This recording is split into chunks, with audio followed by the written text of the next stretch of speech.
Dito sa Barangay 177. Ito yung mismong sasakyan kung saan nahulog nga yan kagabi.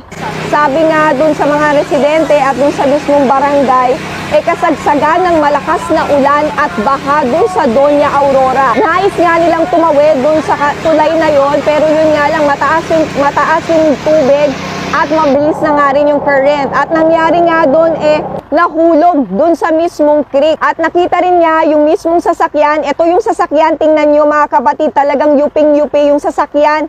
At talagang wasak na wasak. Kumbaga ay total wreck ito. Merong sinasabing dalawang sakay ito. Yung isa ay driver na nasa 60 years old. Kaninang umaga ay nakita na yung driver. Pero yun nga lang sa kasamaang palad ay wala na itong buhay. Pati yung kanyang pasahero sa hindi pa rin natin alam kung nasaan. Pinaghahanap pa rin ngayon yung mismong pasahero kung nasaan ito.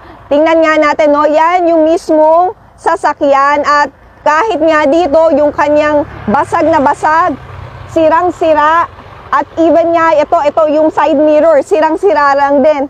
Hanggang sa likod yan, pinigilan yung mga otoridad kasi alam nila na yung mismong lugar na yun dun sa Doña Aurora, kapag mataas na yung tubig, delikado na.